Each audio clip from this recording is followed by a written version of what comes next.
안녕하세요. 딸아이 하나를 홀로 키우고 있는 중년 남자입니다. 몇 달 전까지만 해도 제게는 아내라는 사람이 있었지만 이제는 쓸쓸한 혼자가 되었네요. 제 손으로 선택해 꽤나 긴 시간 동안 살 부대끼며 살았던 여자지만 다시 떠올려도 참 지독하고 더러운 인연입니다. 아내와의 첫 만남은 선jal이었습니다. 저와 아내는 12살 차이, 정확하게 띠동갑입니다. 부끄러운 이야기지만 저는 30 후반이 넘어가는 나이에도 제대로 된 연애 한번 해본 적 없는 사람이었습니다. 어머니를 모시고 일에만 몰두하고 살아오느라 정신 차려보니 그 나이가 되어 있었습니다.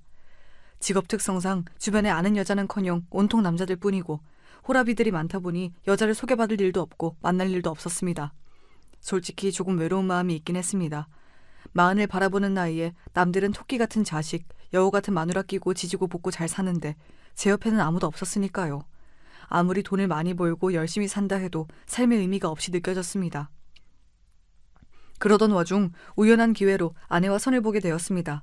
전에 듣기로는 아내가 저보다 12살이 어리다고 했습니다.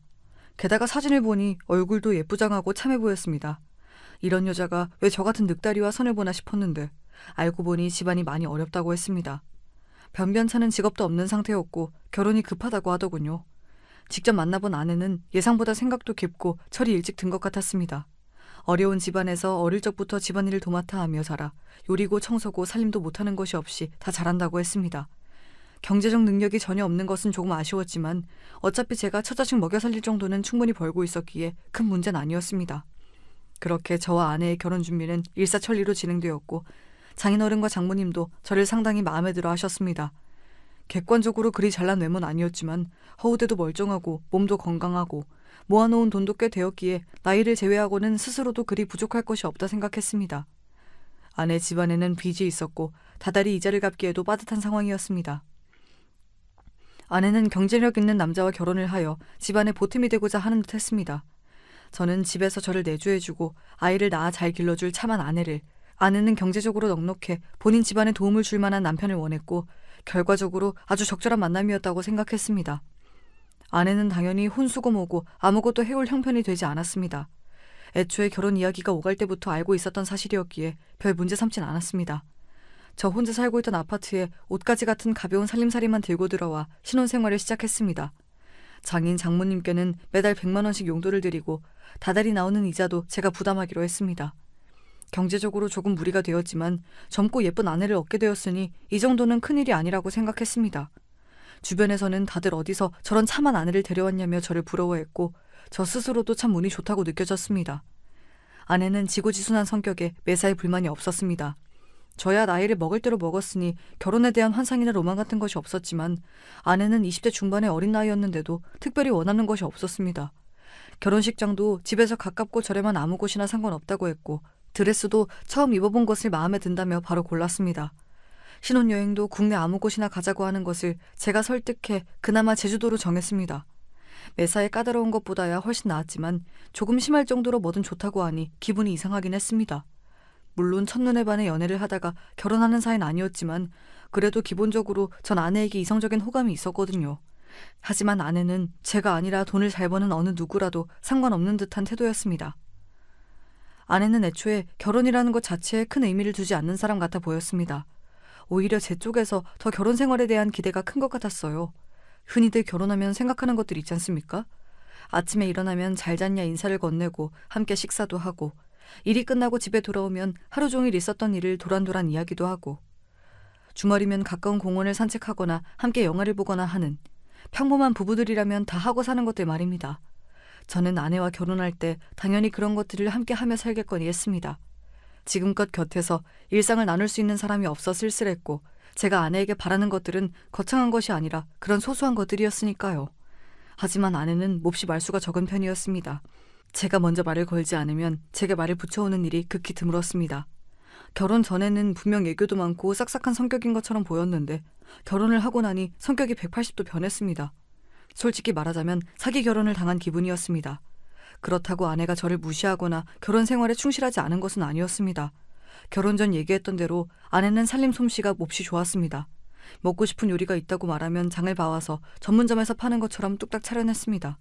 빨래며 청소며 저 혼자 살 때와는 비교도 되지 않게 관리가 잘 되었고 그 점은 만족스러웠습니다. 그렇지만 제가 원했던 것은 가정부가 아니라 아내였습니다. 가정부와 아내의 차이점이 있다면 감정적인 교류 아니겠습니까? 그리고 가장 중요한 것은 자녀 문제였습니다. 저는 이미 30대 후반에 들어선 나이에 결혼을 했으니 서둘러 자녀를 보고 싶었습니다. 그러나 아내는 아직은 자녀 생각이 없다며 계속해서 자녀 계획을 미루고 싶어 했습니다. 물론 아내 입장에서는 본인이 20대 중반의 젊은 나이니 그리 조급할 것이 없을 만도 했습니다. 하지만 부부라면 제 입장도 고려를 해줘야죠. 환갑이 다 된 나이에 자식 뒷바라지를 하고 싶진 않았습니다. 그리고 더욱 섭섭했던 것은 아내가 자녀 계획을 미루자는 핑계로 저와의 잠자리를 거부했다는 것이었습니다. 아내는 잠자리뿐만 아니라 가벼운 뽀뽀나 포옹 같은 스킨십도 전부 꺼려했습니다. 물론 제가 먼저 다가가면 대놓고 피하진 않았지만 표정 관리를 잘 못하더군요. 아무리 나이 차이가 심하다지만 그래도 부부 사이인데 당연히 그 정도 애정행각은 하고 살아야 하는 것 아니겠습니까? 그리고 세상에 스킨십을 거부당하면 자존심 상해하지 않을 남자가 있을까요? 아내가 그런 식으로 저를 피할 때마다 몹시 기분이 상해 저도 점점 먼저 다가가는 일이 없어지게 되었습니다. 그런 와중에도 제 월급은 다달이 처가댁으로 들어가고 있었습니다.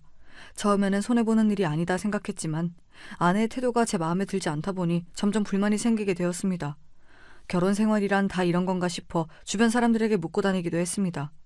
동료들이나 친구들은 원래 결혼은 사랑이 아니라 의리로 사는 거라며 남들도 다 그렇게 산다 저를 위로해 주었지만 도저히 이해가 가질 않더군요. 저와 아내가 결혼한 지 한참 지난 것도 아니고 나름대로 신혼을 보내는 중이었는데 말입니다. 아무리 생각해도 이용당했다는 생각을 지울 수가 없었습니다. 아내와의 관계가 서먹한 것은 별개로 장인 장모님과의 사이는 좋았습니다. 아무래도 제가 경제적인 부분을 다 책임지고 있어서인지 제게 몹시 잘 대해주시더군요. 저도 그런 장인 장모님을 친부모처럼 생각하고 모시려 했습니다. 저희 아버지께서는 일찍이 제 곁을 떠나셨고 어머니 또한 시골로 내려가 지내신 지 오래였습니다. 오랜 기간 가까이에 연고 없이 홀로 지내다 보니 제게 다정하게 대해주시는 어르신분들에게 마음이 쉽게 열린 것도 있었습니다. 장모님이 해다 주신 반찬이나 장인어른께서 제 생각이 나서 사오셨다는 사소한 선물들이 왜 그리 마음에 와닿던지요. 저는 나름대로 사정이 복잡한 집안에서 컸습니다. 외동아들로 태어나 온 집안의 관심과 사랑을 받으며 자란 것도 잠시였습니다. 저희 부모님께서는 사이가 그다지 좋은 부부는 아니었습니다. 아버지께서는 전형적인 가부장이셨고 생전 부엌이라고는 들어가 본 적이 없으신 분이었습니다. 친할머니께서는 어머니께 몹시 못되게 구셨습니다. 당시 어렸던 제가 선명하게 기억하고 있을 정도이니 정도가 몹시 심했던 것이지요.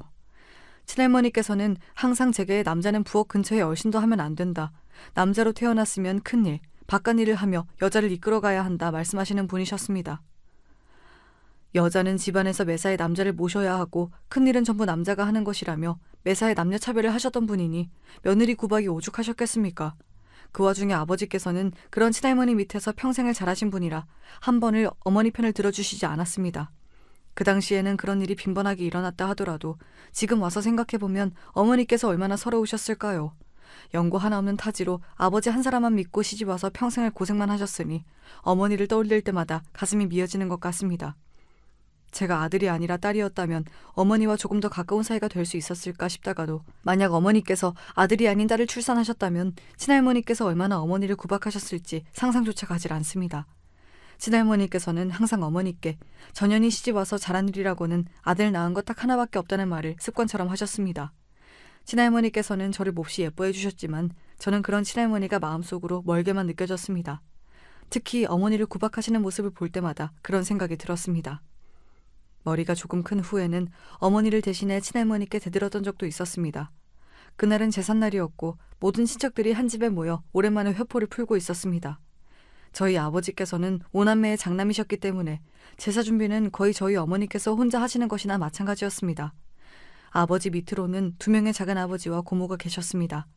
딸은 출가 외인이라는 친할머니의 말씀에 따라 고모 2분께서는 제사 준비를 일절 돕지 않으셨습니다. 작은 어머니들께서도 마찬가지였습니다. 한 분은 선천적으로 몸이 약하시다며 모든 가족 행사에 한 번도 얼굴을 비추지 않으셨고 나머지 한 분께서는 전문직에 종사하시는 분이었습니다. 그래서 항상 일로 바쁘시다며 어머니와 함께 제사 준비를 돕지 않으셨습니다. 참 우스운 것이 그리도 여자는 바깥일을 하는 것이 아니라며 목청 높여 말씀하시던 친할머니께서는 돈을 잘 버시는 작은어머니께서 명절이나 가족 모임마다 고가의 선물을 사오시면 요즘 시대에는 꼭 여자가 집안일만 하라는 것은 아니다. 능력만 있으면 뭐든지 할 수 있다며 말을 바꾸셨습니다. 그러면서 어머니 들으라는 듯이 집에만 박혀서 지아비 등골만 빼먹는 것은 무슨 염치냐면서 그렇게 구박을 하셨습니다. 참다 못한 어머니께서 바깥에 나가 식당에서 일이라도 하겠다며 나서자 이게 어디서 어른한테 말대꾸를 하냐며 친척들이 다 보는 앞에서 어머니의 뺨을 내리치셨습니다. 그 모습을 보자 도저히 참을 수 없었던 저는 친할머니 앞을 가로막고 서서 바락바락 따지고 들었습니다. 할머님께서는 그리도 여자는 집안일만 해야 한다며 어머니를 구박하시고 핍박하시더니 작은 어머니께서 명품 선물을 사들고 오시니 그리 좋으시냐며 어떻게 사람이 한 입으로 그렇게 두 말을 하실 수가 있냐며 말입니다. 그러자 평소 저를 아끼시던 친할머니께서는 기가 차단한 듯이 어머니를 바라보시며 네가 자식 교육을 얼마나 엉망으로 시켰길래 이 착한 애가 나한테 이렇게 눈을 똑바로 뜨고 훈계질을 하냐며 그나마 잘한 것이라고는 아들 낳은 것밖에 없는 년이 아이 교육도 제대로 못 시켰다며 화를 내셨습니다. 저는 어머니께서 맞는 모습을 보고 도저히 참을 수가 없어 나섰던 것이었는데 그 모습이 친할머니의 심기를 더욱 거슬렸던 것인지 친할머니께서는 차마 입에도 담을 수 없는 욕들을 쏟아내시며 어머니의 머리채를 잡으셨습니다. 결국 아버지께서 나서서 상황이 마무리되었고 어머니께서는 아무런 말씀도 하지 못하시고 혼자 부엌으로 들어가셨습니다. 걱정되는 마음에 어머니의 뒤를 따라가 보니 어머니께서는 부엌 구석에 혼자 쭈그려 앉아 울고 계셨습니다. 그 모습이 아직도 생생히 기억이 납니다. 차마 그런 어머니께 다가가 위로를 드리지는 못하고 죄송스러운 마음에 저도 문 앞에 앉아 눈물을 훔쳤습니다. 제가 커갈수록 저의 모든 행동 하나하나가 어머니를 평가하는 지표가 되었습니다.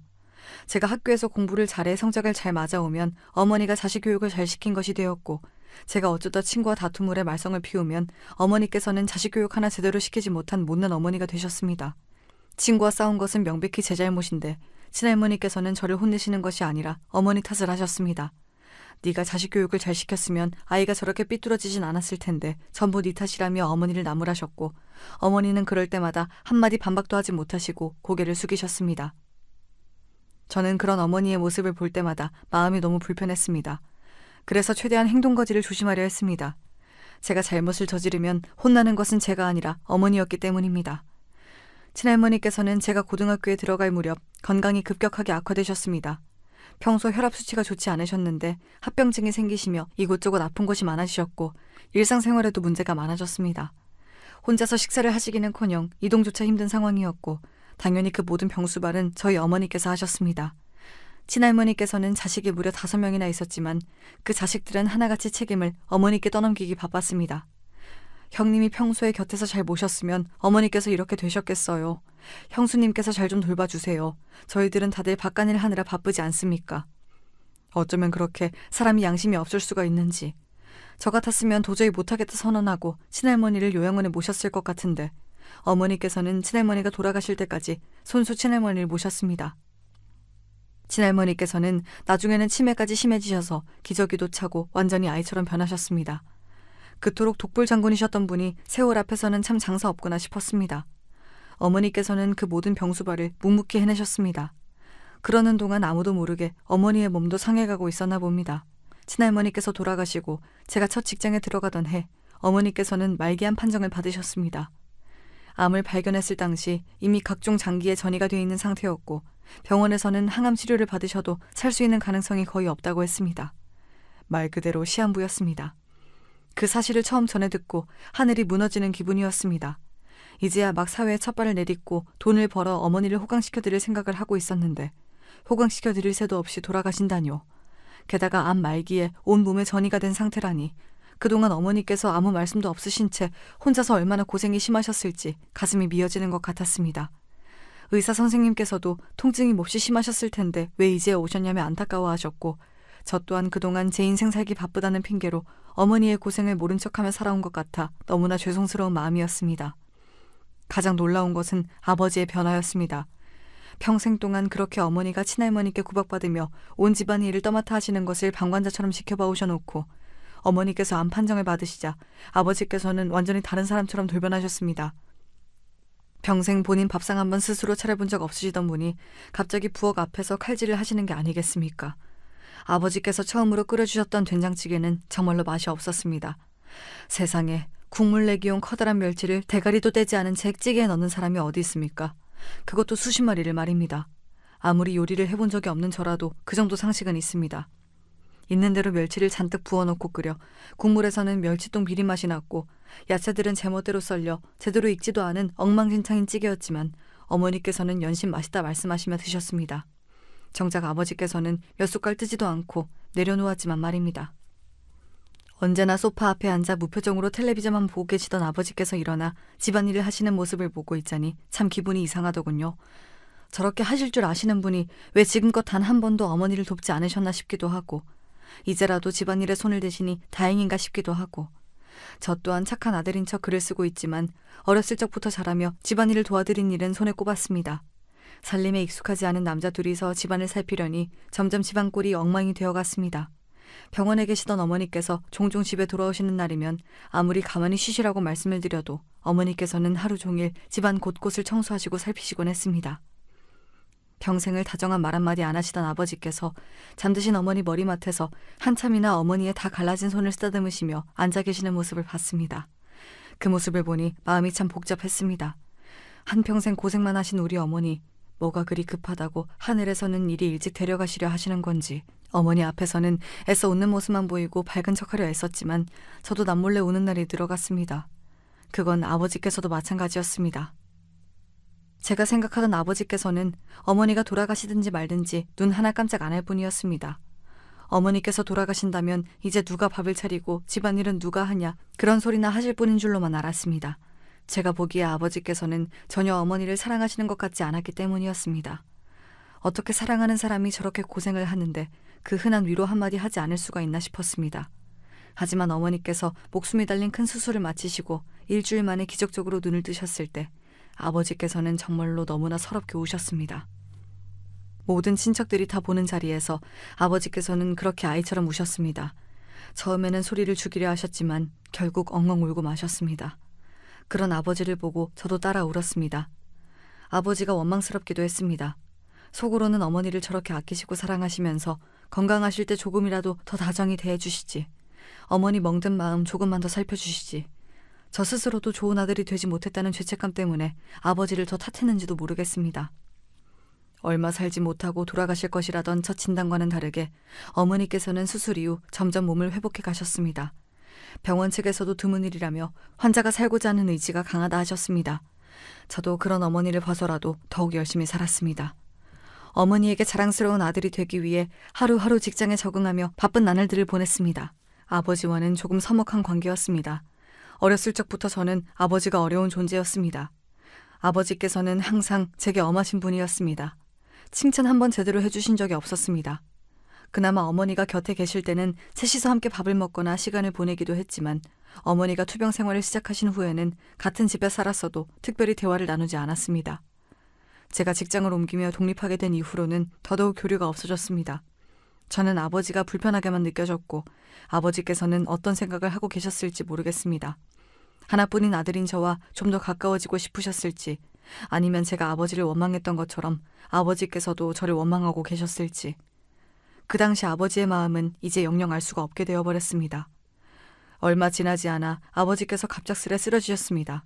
심근경색이셨습니다. 아버지께서는 쓰러진 지 하루가 지나서야 발견되었습니다. 평소 일주일에 한 번 정도나 안부 전화를 주고받던 사이였기에 아버지께서 쓰러지신 것을 제가 빠르게 알 길이 없었습니다. 병원에서 급하게 연락이 왔고 불이 나게 달려가 보니 아버지께서는 이미 운명을 달리하신 뒤였습니다. 너무나 갑작스러운 일에 눈앞이 캄캄했습니다. 아무리 교류가 없던 사이라 하더라도 아버지는 아버지였습니다. 저도 모르게 마음속 깊은 곳에서는 아버지께 의지를 하고 있었던 것일지도 모르겠습니다. 사무치게 쓸쓸하고 서글픈 마음이 들었습니다. 처음 어머니께서 암 진단을 받으셨을 때와는 또 다른 슬픔이었습니다. 어머니가 아프시고 부모님께서 돌아가시기 전까지 정말 잘해야겠다 결심했으면서 아버지를 너무나 허망하게 보내드렸구나. 나란 놈은 정말 못난 아들이다라는 자책감만이 들었습니다. 그렇지만 후회해봤자 이미 늦은 때였습니다. 정신없이 장례식을 치르고 아버지를 보내드렸습니다. 그 뒤로 어머니의 간병은 제 몫이 되었습니다. 그렇게 긴 시간 동안 앞만 보며 달려왔습니다. 남들은 다 결혼하고 아이를 낳고 평범하게 살아갈 때 저는 혼자서 어머니를 돌보며 일만 했습니다. 타고난 성품이 무뚝뚝해서인지 낯선 사람들과 가까워지는 일이 쉽지가 않았습니다. 그러면서도 외로움은 잘 탔습니다. 그래서 결혼을 섣불리 결정했는지도 모르겠습니다. 젊고 예쁘장한 여자가 제 아내가 되어주겠다는데 거절할 이유가 없다고 생각했습니다. 서로 다정하지 못하신 부모님을 보고 자라 그런지 저는 아내 될 사람과 친구처럼 가까이 지내고 싶은 욕심이 있었습니다. 물론 나이 차이가 나이 차이인지라 정말 격없이 지내긴 어려웠겠지만 적어도 좋은 오빠처럼 힘든 일이 있을 때 기댈 수 있는 든든한 남편이자 다정한 반려자가 되어주고 싶었습니다. 하지만 그것은 전부 제 욕심이자 저 혼자만의 생각이었나 봅니다. 아내는 저를 점점 멀리하기 시작했습니다. 처음에는 제게 문제가 있다고 생각했습니다. 제 외모가 너무 아저씨 같아서 일을 하고 돌아오면 꾀주저한 모습이 꼴보기 싫은 건가 싶었습니다. 그래서 미용실도 다니고 운동도 하면서 저 스스로를 관리하려 애썼습니다. 제가 봐도 아내는 참 젊고 예뻤고 거울에 비친 저는 늙고 못난 놈이었습니다. 열등감까진 아니었지만 외적인 것만 놓고 봤을 때 제가 아내에 비해 부족한 것은 사실이니 최대한 아내가 저를 사랑할 수 있도록 만들어주고 싶었습니다. 하지만 그런 것들은 아무 소용이 없었습니다. 아내는 제가 미용실에 다녀오든 새로운 옷을 사입든 아무런 관심이 없었습니다. 제가 변한 것조차 눈치채지 못했습니다. 아내는 항상 텅 빈 인형 같은 모습이었습니다. 제가 질문을 던지면 딱 그것에 대한 대답만 했습니다. 저와 대화를 하기 싫어 보였습니다. 혹시 내가 뭘 잘못했나 아니면 거슬리는 것이 있나 물어도 아내는 그저 고개를 저을 뿐이었습니다. 고민하던 끝에 아내와의 문제를 장인 장모님께 상의드리기도 했습니다. 장모님께서는 애가 어렸을 적부터 바쁜 부모 탓에 혼자서 집안일을 도맡아 하느라 철이 일찍 들어 그렇다며 말수는 좀 적어도 나쁜 아이는 아니니 제가 이해해달라 부탁하셨습니다. 장인어른께서도 본인에게도 그리 애교 많은 딸이 아니었다며 너무 섭섭해할 필요 없다고 말씀하셨습니다. 그러나 분명 제가 처음 선재리에서 만났던 아내는 싹싹하고 밝은 성격이었습니다. 말투에서 애교가 뚝뚝 묻어나오는 여자였습니다. 그런 모습에 저런 여자라면 화목한 가정을 꾸릴 수 있겠다 싶어 마음이 열린 것도 있었습니다. 장인 장모님 말씀대로 정말 타고난 성격이 그런 것인데 제가 착각을 했던 것인지 아니면 제게 잘 보이기 위해 연기를 했던 건지 알 수가 없었습니다. 여자와의 관계에 서툴렀던 저는 이런 일을 겪으면서도 아내에게 쉽사리 이야기를 꺼내기가 어려웠습니다. 혹여나 제 말에 아내가 상처를 받을까, 지금 상황에서 더 부부관계가 악화되지 않을까 싶었습니다. 스스로 부족할 것이 없다 생각했지만 젊고 예쁜 아내 앞에서 저도 모르게 위축되고 있었던 것일지도 모르겠습니다. 게다가 앞서 말했지만 아내는 저와의 감정적 교류 외에 아내로서 해야 할 일들, 그러니까 내조나 집안일은 완벽하게 해내고 있었습니다. 와이셔츠는 매일 아침마다 빳빳하게 다려져 있었고 몇 시에 출근을 하든 따뜻한 국과 반찬을 내어 아침을 차려주었습니다. 외박 같은 것은 하는 법이 없었고 평소에도 외출하며 이리저리 돈을 쓰고 다니기보다는 집에서 얌전히 책을 읽거나 영화를 보는 등 가벼운 취미를 즐기는 것 같았습니다. 그래서 그런 아내가 뒤로 저 모르게 그런 더러운 짓거리를 하고 다녔을 것이라고는 전혀 생각하지 못했습니다. 다시 생각해도 정말 화가 끓어오르고 그 여자 얼굴에 침이라도 뱉어주고 싶은 심정입니다. 제가 처음으로 아내에게 의심을 가지게 된 것은 딸아이를 임신했을 당시였습니다. 당시 저는 회사 사정상 지방으로 장기 출장을 가게 되었습니다. 그렇지 않아도 서먹한 사이에 오래 떨어져 있으려니 마음이 불편하더군요. 그때까지만 해도 아내와의 사이를 걱정하기만 했지 아내를 의심해 본 적은 한 번도 없었기에 임신한 아내를 두고 멀리 가게 되는 것이 미안하기만 했습니다. 아내는 그런 저에게 괜찮다며 아무 걱정 없이 출장을 다녀오라 배웅해 주었고 저는 출장 내내 하루빨리 돌아오고 싶은 마음으로 일했습니다. 그렇게 열심히 일하다 보니 예정보다 업무를 일찍 마칠 수 있게 되었고 본래 일정보다 하루 더 앞당겨 집으로 돌아오게 되었습니다. 아내에게는 일부러 말하지 않았습니다. 아내가 좋아하는 복숭아를 한 박스 사들고 돌아가 아내를 놀래켜줄 작정이었습니다. 그러나 집 앞에 거의 도착해 갈 즈음 홀몸도 아닌 사람을 놀라게 해선 안 될 것 같다는 생각에 지하 주차장에서 전화를 걸었습니다. 전화를 받은 아내는 집에 있다고 했고 저는 지금 지하 주차장에 도착해 있다며 이제 막 올라가려고 했다 말했습니다. 제 말에 아내는 너무나 놀란 목소리로 내일 온다고 하지 않았냐 되물었고 저는 원래 일정은 그랬지만 당신이 걱정되어서 하루 일찍 돌아와다 답했습니다. 그러자 아내는 사실은 지금 잠깐 산책을 나와 있는 상태다. 집에만 있자니 좀 답답해서 아파트 주변을 걷는 중이다 말을 바꿨습니다. 아까는 집에 있다더니 갑자기 산책 중이라는 것이 좀 이상하긴 했지만 알겠다 답하고 집에 먼저 올라가 있겠다 말했습니다. 그랬더니 아내가 올라가지 말고 본인을 데리러 와달라고 부탁하는 겁니다. 어려운 일도 아니었기에 알겠다 답했고 그렇게 아내를 찾아 아파트 입구 쪽으로 나왔습니다. 분명 입구 바로 앞에 있다던 아내는 10분, 20분이 지나가도록 나타나지 않았고 이상한 마음에 다시 전화를 걸어보려던 찰나 아파트 안쪽에서 나타났습니다. 아파트 주변을 산책하고 있다던 사람이 왜 아파트 입구 쪽에서 걸어 나오는지 의아했지만 아내는 길이 엇갈린 것 같다며 당신이 보이지 않아서 안쪽으로 들어가 헤매고 있었다 말했습니다. 이제 와서 돌이켜보면 미심쩍은 부분이 많지만 그때까지만 해도 그저 임산부가 더운 날씨에 밖을 오래 걸어다니느라 힘들었겠다 싶은 생각뿐이었고 서둘러 아내를 데리고 집으로 올라갔습니다. 하지만 집에 도착하자 전혀 예상하지 못했던 일이 생겼습니다. 부엌 싱크대 옆에 와인과 와인잔이 놓여 있었던 것이었습니다. 아내는 임신 중이니 당연히 술을 마실 이유가 없었습니다. 아내에게 이게 무엇이냐 묻자 아내는 오전에 잠시 동네 친구가 다녀갔다 말했습니다. 제가 알기로는 아내에게 동네 친구 같은 사람은 없었습니다. 아내는 항상 집에 있는 것을 좋아했지 밖에 나가 사람을 사귀고 사교 활동을 즐기는 성격이 아니었습니다. 생전 사람들과 어울리는 것을 본 적이 없는데 무슨 동네 친구냐 되묻자 산책을 하다가 만난 젊은 엄마라고 했습니다. 당연히 자기는 마시지 않았고 그 친구만 마신 것이라며 아까 치워놓는다는 걸 깜빡했다고 말하는데 조금 미심쩍긴 했지만 그날은 그렇게 넘어갔습니다. 지금 와 돌이켜보면 평소 매사에 무덤덤한 아내가 그렇게 화들짝 놀라 말을 술술하는 것을 보고 의심하지 않은 게 이상할 정도였습니다. 그 뒤로 시간이 흘러 아내는 딸을 출산했습니다. 딸은 누가 봐도 제 딸이라고 말할 정도로 저와 똑 닮은 얼굴이었습니다. 사실 내심 저보다는 예쁘장한 아내를 닮길 원했지만 첫 딸은 아빠를 닮는다고들 말하지 않습니까? 객관적으로 보자면 쌍꺼풀 없이 작은 눈에 낮은 코까지 저를 판박이로 닮아 예쁜 얼굴은 아니었지만 그래도 제 눈에는 세상에서 제일 사랑스럽고 귀여운 아기였습니다. 아내의 출산 소식에 병세가 많이 완화되어 시골에서 요양을 하고 계시던 어머니께서 불이 나게 짐을 싸서 올라오셨습니다. 아내가 많이 어리기도 하고 장인 장모님께서는 아내를 챙겨주실 여유가 없었습니다. 요즘 산후조리원 잘 되어 있다. 굳이 어머니께서 올라오지 않으셔도 된다. 한사코 뜯어 말렸지만 어머니께서는 고집을 부리셨습니다.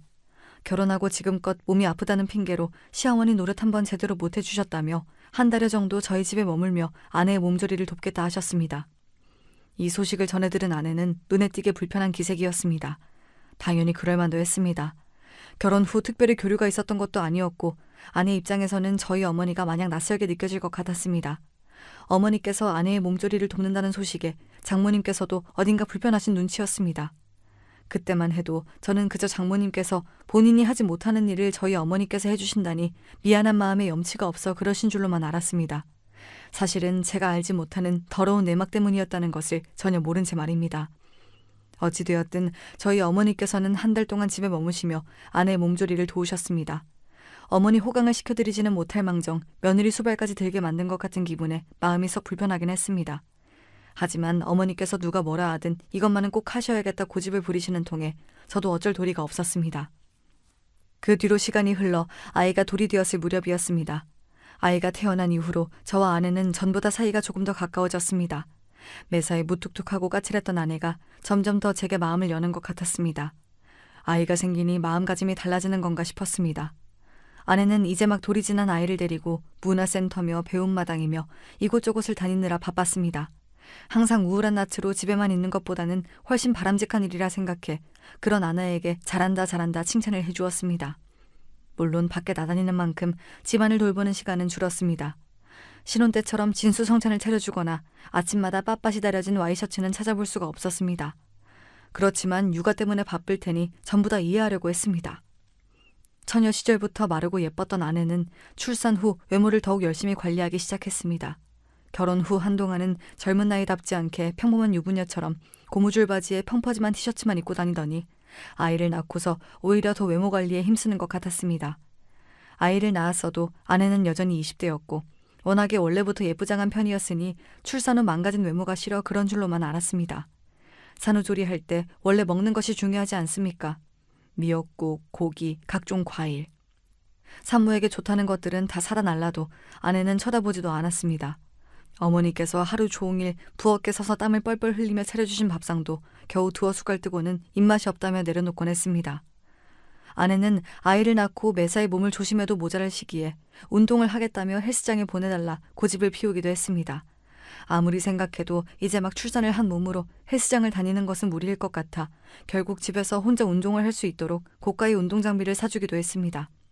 그때부터 아내는 매사에 욕심이 많아졌습니다. 생전 쇼핑 같은 것은 하지 않던 여자가 갑자기 카드를 마구 긁어대기 시작했습니다. 아내가 구입하는 것들은 주로 화장품이나 옷같이 외모를 꾸미는 것들이었습니다. 처음에는 아까 말했던 대로 출산 후 예전 같지 않은 외모 때문에 스트레스를 받아 그러는 줄로만 알았습니다.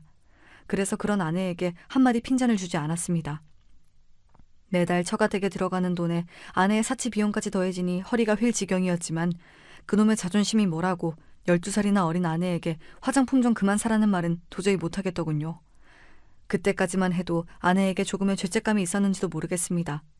뭣도 모를 나이에 저에게 시집와 집에서 살림만 하고 또래들은 한창 사회생활을 나이에 아이를 낳았으니 이런 쇼핑이라도 하지 않으면 스트레스를 어디서 풀겠나 싶었습니다. 그래서 아내가 점점 화장이 진해지고 옷차림이 과해져도 제 나이에 맞게 멋 좀 부리는 것이니 이해하려 했습니다. 하지만 아무리 생각해도 아이를 데리고 동네 엄마들을 만나러 나간다는데 꾸밈 정도가 너무 과한 것 아닌가 싶긴 했습니다. 그런 일들이 계속 반복되자 아무리 둔한 저라도 점점 의심이 생길 수밖에 없었습니다. 곰곰이 생각해보니 아내와의 사이가 가까워진 것도 저에게 마음을 연 것이 아니라 아내의 성격 자체가 전보다 밝아진 것 같기도 했습니다.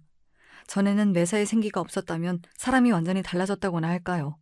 그렇게 의심만 쌓여가던 중 결국 저는 충격적인 장면을 목격하고야 말았습니다. 아내가 낯선 남자와 다정하게 팔짱을 끼고 입을 맞추는 모습을 두 눈으로 똑똑히 보고만 것입니다. 그날은 어머니께서 병원 정기점검을 받으시기 위해 시골에서 올라오셨고 피곤하다는 아내를 혼자 두고 어머니를 모시고 병원에 다녀오는 길이었습니다. 아파트 입구 횡단보도 앞에 서 있는 젊은 남녀가 시야에 들어왔고 자세히 보자 다름 아닌 제 아내였습니다. 아내 옆에 남자는 제 딸아이가 타고 있는 유모차를 마치 아빠라도 되는 양 밀고 있었습니다. 순간 제 눈을 의심했습니다. 누가 봐도 두 남녀는 신혼부부처럼 보였습니다. 아내는 제 앞에서 한 번도 보여주지 않은 얼굴로 환하게 웃고 있었습니다. 두 사람은 아파트 입구에서 아쉬운 표정으로 작별 인사를 나누고 진하게 포옹을 나눴습니다. 속에서 천불이 끓는 것 같았습니다. 왜 진작에 아내의 외도를 눈치채지 못했을까? 바보처럼 철석같이 저 젊은 여실을 믿고 있었을까? 배신감에 머리가 뜨거웠습니다. 도대체 언제부터 저놈을 만나고 다녔던 건지, 장인 장모님께서도 이 사실을 전부 다 알고 계실지, 그리고 종국에는 딸아이가 제 친자가 맞는지까지 의심이 들었습니다. 주변에서 다 같이 입을 모아 저를 판박이처럼 닮았다 말하는 아이였지만 상황이 그 지경이 되니 아무것도 믿을 수가 없었습니다. 아내는 순순히 외도를 인정했습니다. 그리고 털어놓는 말이 가관이었습니다. 아내와 그 남자는 저와 결혼을 하기 전부터 연인관계였다고 했습니다. 하지만 그놈은 경제적 능력이 부족했고 당장에 집안의 빚을 갚아줄 남자가 필요했기에 선을 봐 저와 결혼을 한 것이라고 했습니다. 그리고 한동안은 정말 그 남자와 헤어졌다고 했습니다. 그렇지만 아내는 마음속 깊이 그놈을 사랑했기에 계속해서 그놈이 생각나고 너무나 그리웠다고 하더군요. 그러던 와중 딸아이를 임신했을 때 그놈에게서 연락이 왔다고 합니다. 이제 번듯한 직업이 생겼으니 다시 자기한테 돌아오라면서요. 아내 뱃속에 있는 제 딸아이까지 본인이 책임지겠다며 큰 소리를 떵떵 쳤다고 합니다. 그렇게 아내는 뱃속에 제 아이를 품고 그 남자와 계속해서 불륜을 이어나갔습니다. 출산 후에 장인 장모님께서도 그놈을 소개시켜주며 저와는 이혼하고 그놈과 재혼해 딸아이를 함께 키울 거라고 말도 안 되는 소리를 짓거렸더군요. 불행인지 다행인지 장모님께서는 그런 아내를 타박하며 정신 차리라 혼을 내셨고 아내는 그럼에도 불구하고 저와 이혼하고 그놈과 살림을 차리고 싶어 했습니다. 모든 사실을 알게 된 이상 전과 같은 관계로 지낼 수는 없었습니다. 제가 아내의 외도 사실을 알게 되었다는 사실을 듣고 장인 장모님께서는 불이 나게 달려와 제 앞에 무릎까지 꿇으시며 제발 아내를 용서해달라 간청하셨습니다. 애가 너무 어려 아직 철이 안 들어 그렇다. 아주 혼쭐을 내서 정신 차리게 만들 테니 한 번만 눈 딱 감고 넘어가 달라. 손이 발이 되도록 비시는데 장인 장모님께서 무슨 잘못이 있어 이렇게까지 하시나 싶긴 하더군요. 오히려 잘못한 장본인인 아내는 자기는 잘못한 게 없다며 당당한 태도였습니다. 마음 같아서는 바로 이혼하고 처가댁 식구들과 인연을 끊고 싶었지만 그놈의 정이 뭐라고 쉽지 않았습니다. 게다가 아내와 저 사이에는 딸아이도 있었고 저 혼자 아이를 잘 키울 자신이 없었습니다. 결국 아내의 외도를 용서하고 지나가기로 했고 그 뒤로 아내는 제 감시 하에 지내게 되었습니다. 외출 한 번을 해도 무조건 제게 허락을 맡아야 했고 카드도 압수했습니다. 조금 너무한 게 아닌가 싶으실 수도 있겠지만 그렇게 하지 않으면 또 그놈을 만나러 갈 것 같았습니다. 아내는 그 뒤로 저를 완전히 투명인간 취급했습니다. 밥을 차려주거나 빨래를 하는 등 집안일은 제대로 했지만 저와 대화하고자 하는 의지가 전혀 없어 보였습니다. 항상 딸아이 곁에만 붙어있고 제가 딸아이에게 다가가려 하면 성질을 냈습니다. 상황이 그렇게 되니 분명 잘못한 것은 아내인데 제가 눈치를 보며 사는 지경이 되었습니다. 이렇게 사는 것이 맞나 싶을 때쯤 일이 터졌습니다. 저희 어머니께는 아내의 외도에 대한 이야기를 드리지 않았습니다. 괜히 안 좋은 소식을 전해드려 건강이 악화될까 걱정이 되었기 때문이었습니다. 회사에서 일하던 중 어머니께서 손녀 얼굴이 보고 싶다며 얼마 전 김장한 김치를 직접 들고 올라오시겠다는 말씀을 전하셨습니다. 어머니께 아내와 냉전 상태라는 사실을 차마 말씀드릴 수가 없어 힘들게 왜 어머니께서 올라오시냐, 주말쯤에 제가 아이를 데리고 내려가겠다 말씀드리고는 회사 일로 바빴던 탓에 급하게 전화를 끊었습니다. 그렇게 정신없이 일을 하던 와중 갑작스레 파출소에서 연락이 왔습니다. 파출소에서 저를 찾는 전화가 왔다기에 처음에는 요즘 유행하는 보이스피싱인 줄로만 알았습니다. 전화를 받아보니 전혀 생각도 못했던 어머니 목소리가 들렸습니다. 알고 보니 어머니께서는 제게 전화를 하셨을 때 이미 기차에 올라타신 상태였던 것입니다. 올라오시는 길에 정신이 없어 기차에서 휴대폰도 잃어버리시고 어찌저찌 주변 사람들에게 물어 겨우 저희 아파트를 찾아오셨다는데 집에 있던 아내가 어머니를 보고는 있는 대로 성질을 냈다고 합니다. 여기가 어디라고 연락도 없이 오냐며 짜증나니까 다시는 찾아오지 말라 어머니를 바로 쫓아내버린 것입니다. 전혀 예상하지 못했던 상황에 너무나 당황하신 어머니께서는 제게 연락을 하려 하셨지만 수중에 핸드폰이 없으셨고 아파트를 찾아오셨던 것처럼 주변에 물어 저희 회사를 찾으시려다가 길을 잃어 파출소에 가셨던 겁니다.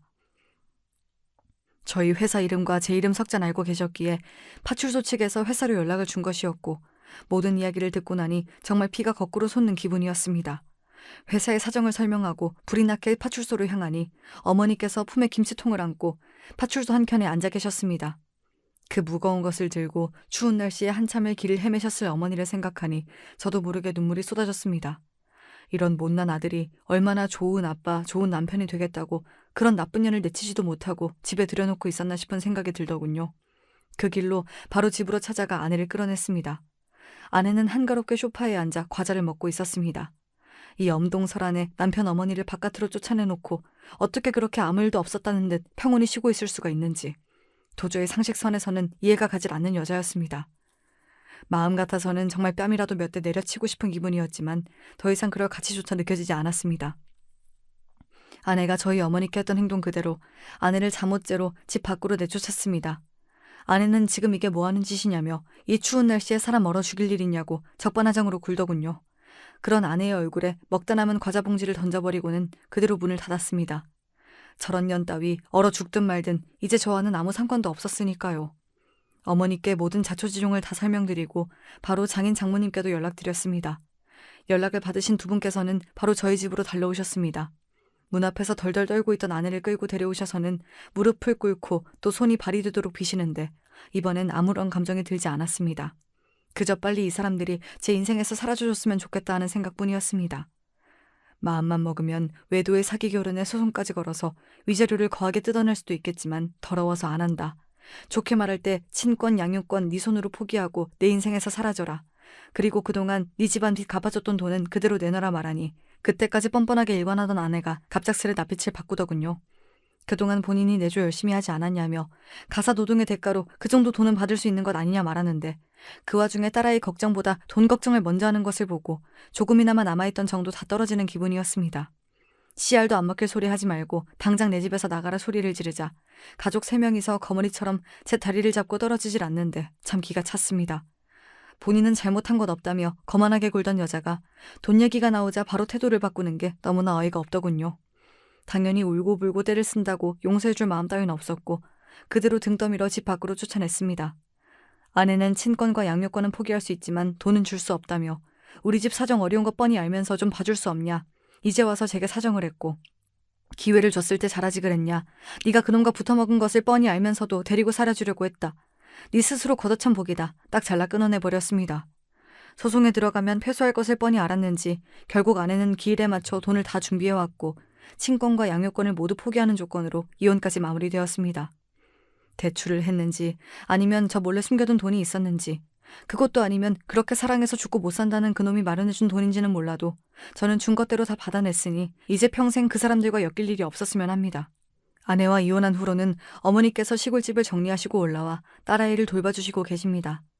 호강시켜드리겠다고 약속드리고는 언제쯤 못난 아들에서 벗어날지 참 죄송한 마음뿐입니다.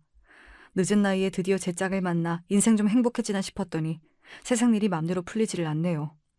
아내와의 일을 생각하면 씁쓸한 심정이지만 그래도 이제는 세상 무엇과도 바꿀 수 없을 정도로 소중한 딸아이가 제 곁에 생겼으니 앞으로는 딸아이 그리고 어머니를 위해서 더 힘내서 살아가 보려고 합니다. 그래도 딸아이 시집갈 때 혼수 넉넉히 해줄 정도는 벌어놔야겠죠. 아무튼 여기까지 못난 놈의 넋두리 같은 이야기였습니다.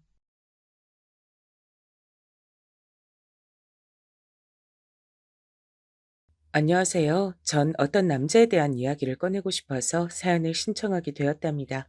그 남자는 분명하게 저와 사실혼 관계에 있었어요. 다들 사실혼이 뭔지 아시죠?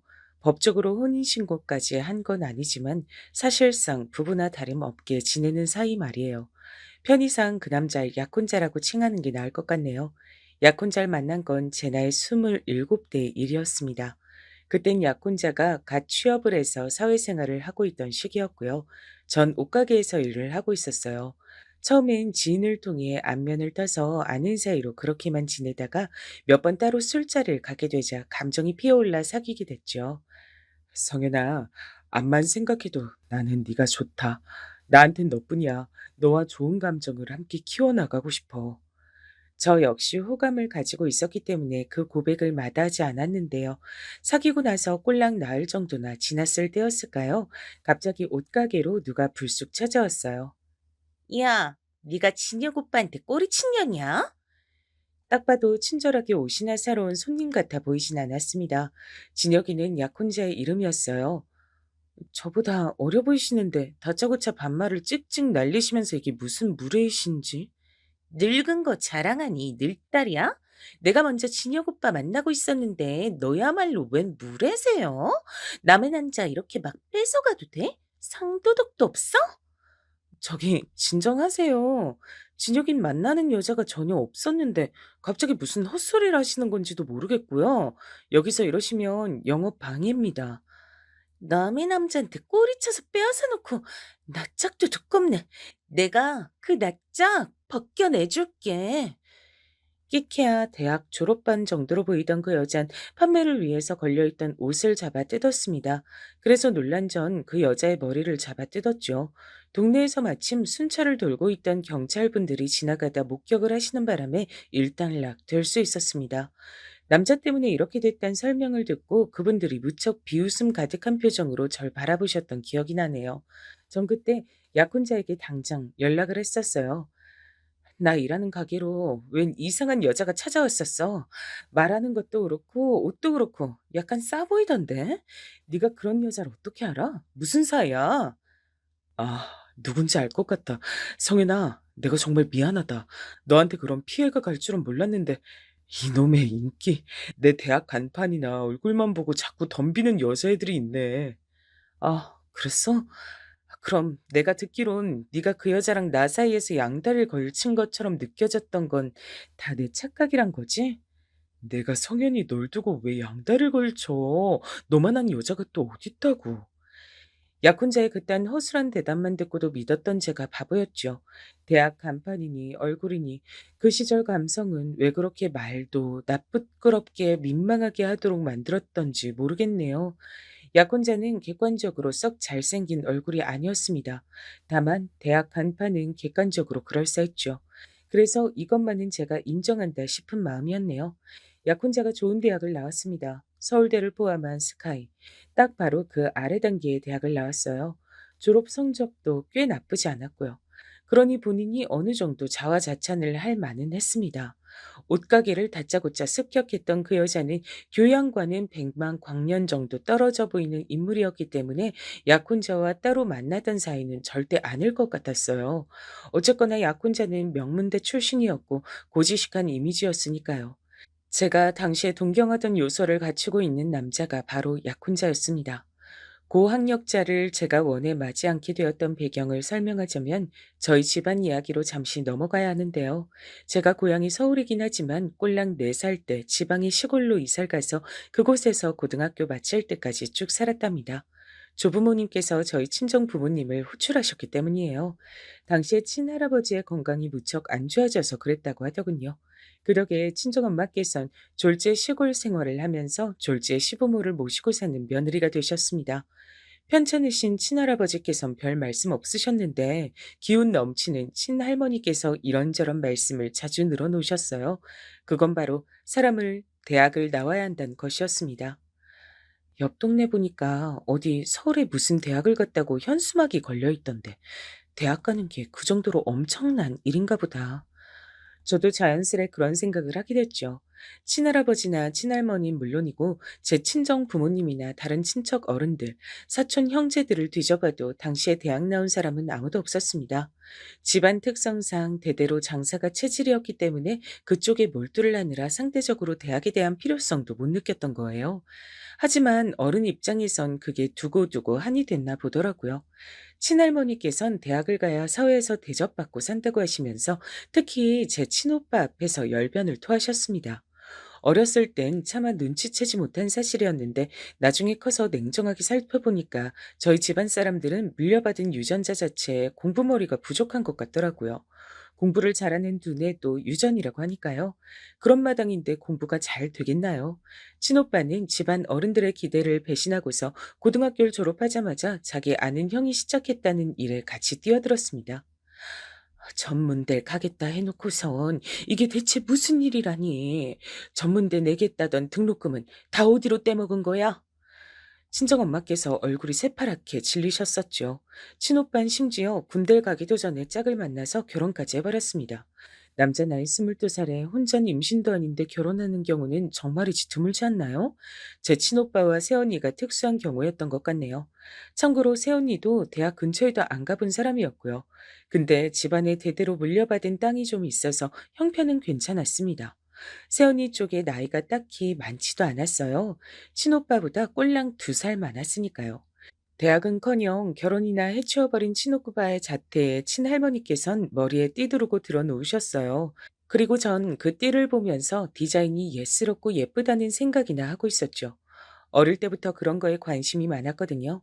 친구들이 무식하게 잠자리를 잡아서 날개를 못 쓰게 만들고 있을 때에도 전 잠자리에 날개 같은 재질의 옷은 왜 시중에 안 나오는지 그런 걸 궁금해하던 아이였습니다. 우리 손녀 똥강아지들, 너희들은 분명히 대학을 가겠지? 사람이 대학 나와야 쓰는 법이야. 친할머니께선 저와 사촌 언니를 앉혀두고 물어보셨어요. 전 대충 몰래 코나 후비고 있었는데 옆에서 사촌 언닌 네 이렇게 대답했던 것으로 기억합니다. 그래놓고서 사촌 언닌 기껏 들어간 대학을 1년 만에 멋대로 때려치우고 창업에 길을 걸었습니다. 그 바람에 고모랑 고모부가 개거품 물고 뒤집어지셨다고 들었었는데요. 놀라운 건 사촌 언니가 창업을 해서 안 망했단 거예요. 그게 조금씩 이어지고 또 이어지고 이런 걸 반복하다가 나중엔 제법 그럴싸한 업체로 성장을 해버렸습니다. 성윤아, 너도 이제 성인인데 번듯한 지갑 하나 정도는 있어야지. 내가 하나 사줄게. 정말? 언니 되게 멋지다. 그럼 지갑은 어디서 고르면 될까? 저기 보이는 액세서리 가게? 저기 가격대가 좀 있는 것 같던데. 나 저기 들어가서 골라도 돼? 뭐? 너 장난해? 어디 가서 우리 집안 식구라고 하지 마. 그렇게 쥐똥마늘 스케일로 노는 거 우리 집안 스타일 아니야. 창피해. 빨리 따라와. 백화점은 문 빨리 닫는단 말이야. 뭐라고? 지갑을 백화점 가서 사겠다고?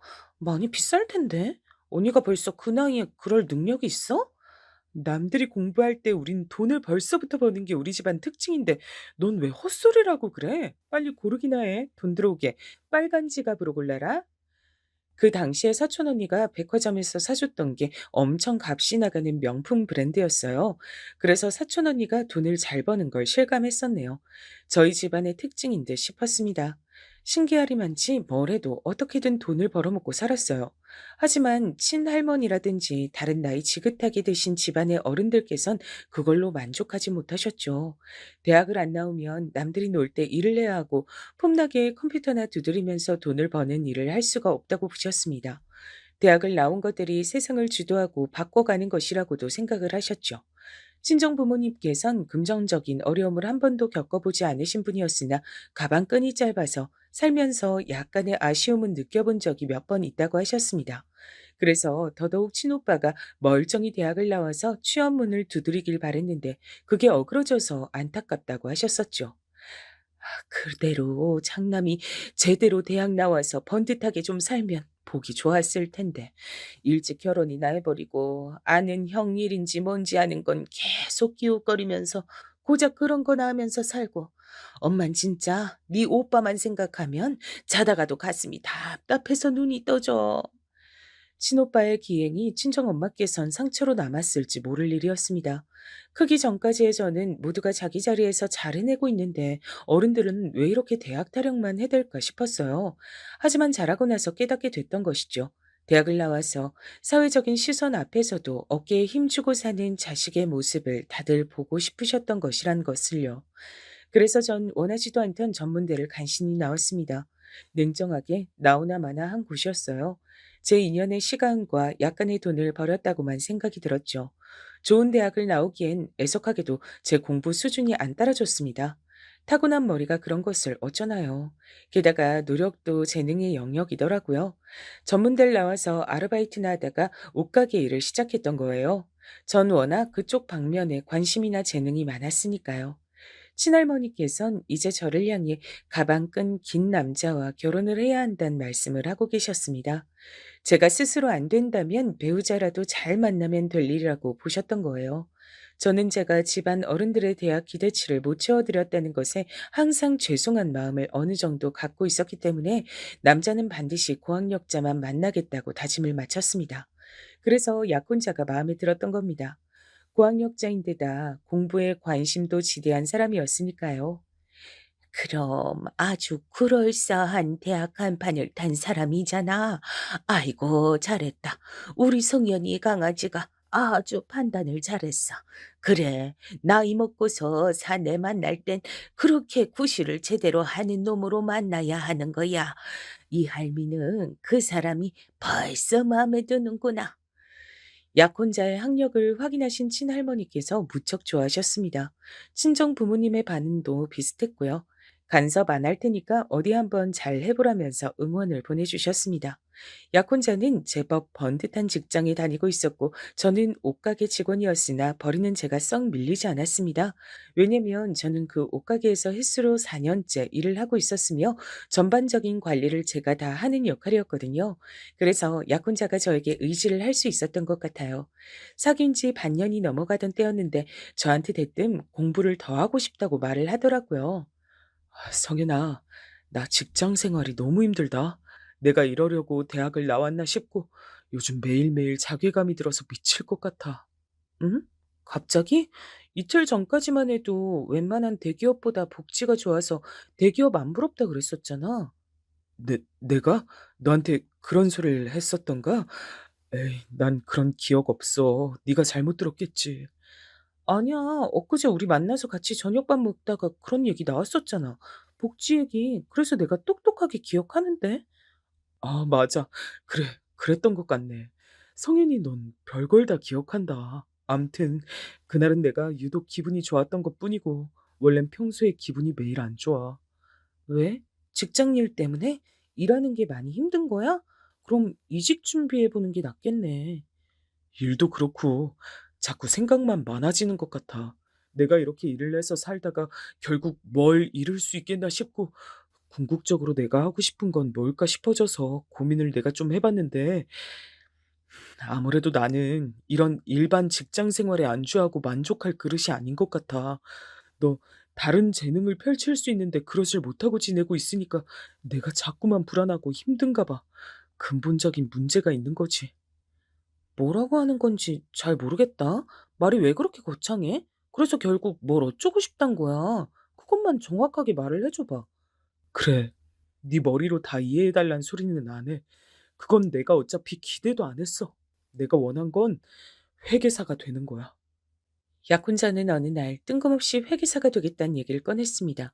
표정을 보니까 장난을 하는 건 아니었고, 심지어 그 꿈을 자기가 꾸게 된 게 아니라 원래 속에 간직하고 있었던 것이라고 말을 했어요.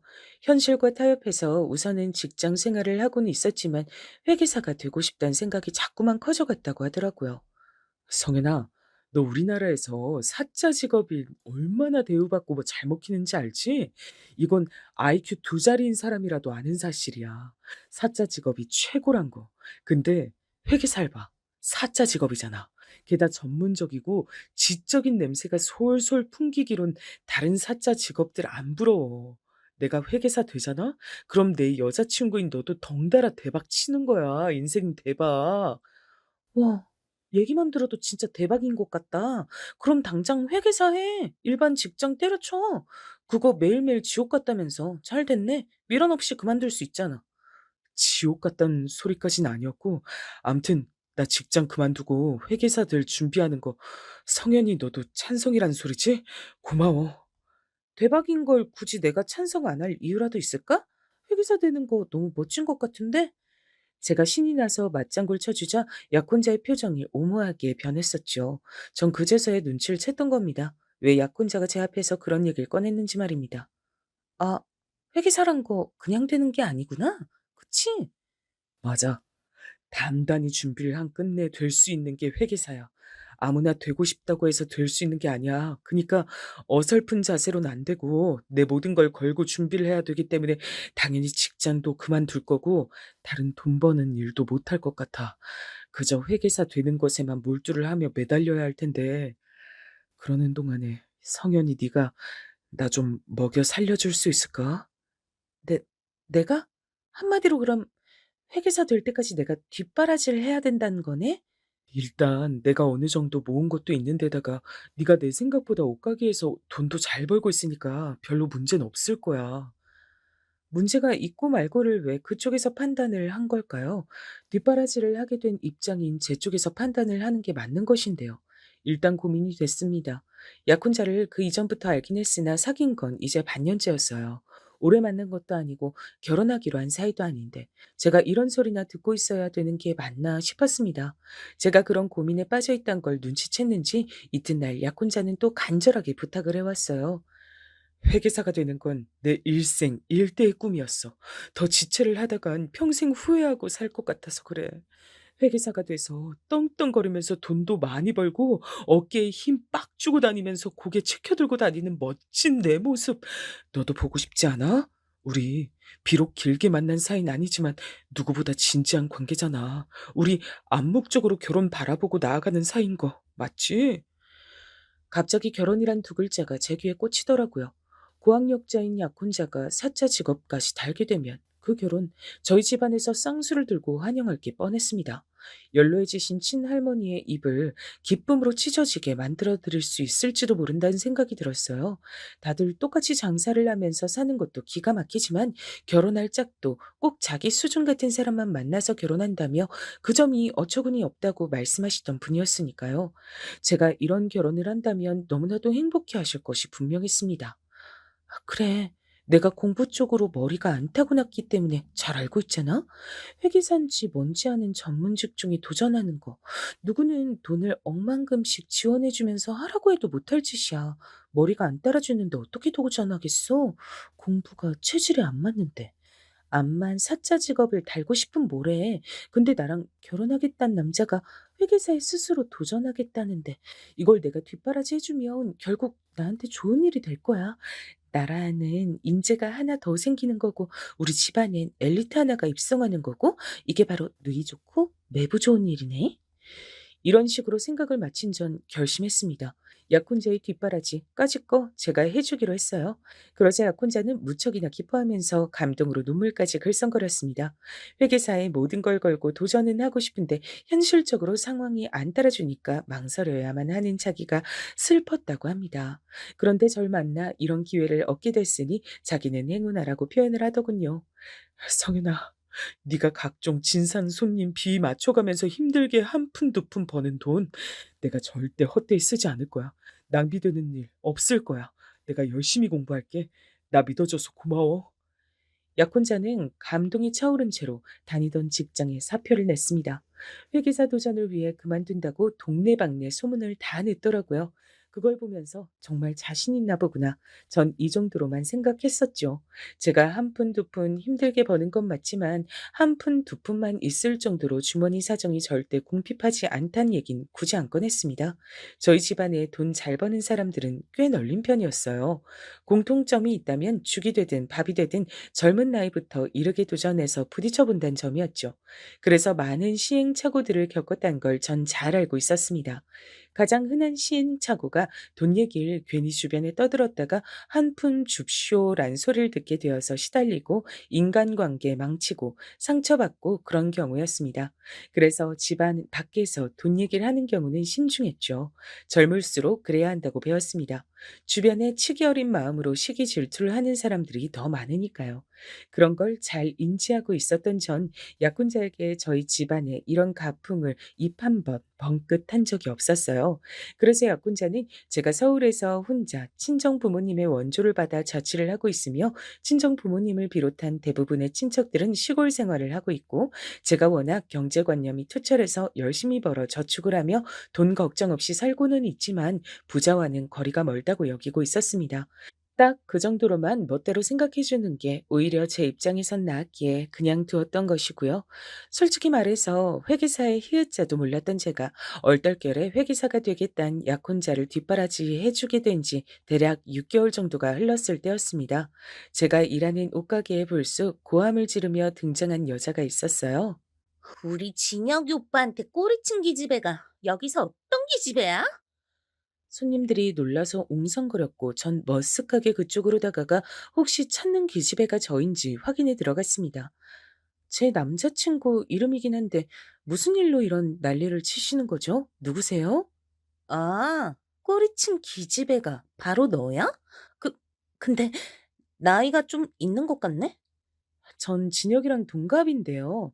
그쪽은 진혁일 오빠라고 하는 걸 봐서 저보다 어리신 것 같네요. 반말하지 마세요. 목을 접어버리는 수가 있어요. 와, 말하는 거 대박이다. 옷가게에서 일을 해서 그런가 기센 거 장난 아니네? 저기요, 기가 세든 말든 남의 남자한테 꼬리치시면 안 되죠. 진혁이 오빠랑 잘 돼가고 있었는데 그쪽이 꼬리치시는 바람에 뺏겼잖아요. 무슨 개소리지? 어디서 지령이라도 받고 왔어요? 진혁이랑 제가 사귄 지 이제 1년 정도 됐는데 뭔 상황인지 이해가 안 되네요. 거짓말하지 마세요. 이제 1인 된 거 아니에요? 저한테 진혁이 오빠 뺏어가서 사귄 지 얼마 안 됐잖아요. 남의 사업장에서 자꾸 소리 지르면 입을 쳐버릴 거예요. 저쪽 구석탱이로 따라오세요. 어떻게 된 일인지 상세히 들어야겠으니까요. 기껏해야 20대 중반도 안 될 것 같은 여자를 데리고 휴식 공간으로 가서 얘기를 들었습니다. 조용한 곳에서 1대1로 있으니까 상대방이 무척 얌전해지더군요. 어리단 게 보였습니다. 그래서 이런 어린 친구가 대체 저의 약혼자와 무슨 접점이 있어서 이러는지 궁금해졌고요. 그러자 저에게 설명을 하기를 본인은 제 약혼자와 2년 전부터 알고 지낸 사이였는데 본격적으로 연락을 자주 주고받은 것은 3개월 정도가 됐다 그랬습니다. 여자 쪽에는 제 약혼자와 당연히 사귀게 된 것으로 생각이 들어서 우리 사귀는 거 맞지? 라고 물어보자 제 약혼자가 갑자기 연락을 끊었단 거예요. 답답해진 여자가 어떻게든 제 약혼자와 다시 연락을 해냈고 다른 여자가 생겨서 너와는 사귈 수 없다는 대답을 들었다고 합니다.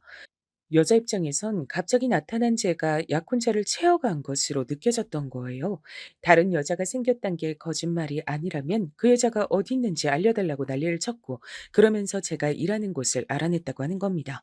왠지 예전에도 한번 옷가게로 찾아온 적이 있었던 다른 여자의 일화가 떠올라서 머리가 다 아프더라고요. 설마 하니 제 약혼자가 이런 쪽으로 상습범인가 싶어졌어요. 전 오해가 있었다고 원래 저는 약혼자와 교제해온 사이라고 다 설명을 한 후에 그 여자를 보내줬습니다. 그 여자는 훌쩍이면서 떠났고요. 약혼자에게 열받아서 연락했더니 지금은 열심히 코피 흘리며 공부 중이라 곤란하다 그랬습니다. 다른 여자들 만나느라 코피 흘리는 건 아니고 개수작 부리지 말고 솔직하게 털어놓는 게 좋을 거야. 저녁에 찾아갈 테니까 딱 기다려. 제가 이를 갈며 말하자 약혼자가 놀랐는지 히익 하는 소리를 내더군요. 그러거나 말거나 정말로 가만히 안 둘 작정이었습니다. 근데 퇴근을 앞둔 절 찾아온 사람이 있었어요. 그 사람은 바로 약혼자의 모친이었습니다. 즉 저에겐 예비 시모 정도로 표현을 하는 게 가장 나을 법한 분이었죠. 성현아, 이제 퇴근하려고 내가 저녁 한 끼 같이 하고 싶어 찾아왔는데 혹시 곤란한 때 온 건 아니겠지? 아, 어머님 오셨어요? 연락을 미리 주셨다면 더 좋았을 텐데요. 진혁이하고 저녁에 따로 보기로 해서 오늘은 좀 애매한데요. 그러지 말고 오늘 나하고 시간 좀 보내주렴. 진혁이는 오늘따라 공부가 너무 잘 된다더라. 우리가 진혁이 공부 방해하지 말고 우리끼리 저녁 먹자. 좋지? 아, 네, 알겠습니다. 그렇게 할게요. 왠지 떨떠름했지만 안 따를 수가 있어야 말이죠. 근처의 고급 덮밥집 가서 식사를 했습니다. 그리고 역시나 그 자리에서 예비 시모의 눈물 없인 들을 수 없는 육아 이야기가 펼쳐졌습니다. 약혼자를 얼마나 힘들게 키웠는지 예비 시모는 구구절절하게 늘어놓으셨어요. 제가 이미 세 번째 듣는 얘기였으나 참을성 있게 그냥 들어드렸네요. 친할머니의 신세 한탄을 오래 들어드린 버릇이 남아 있어서 듣던 얘기 또 듣는 것엔 이골이 나 있었기 때문입니다.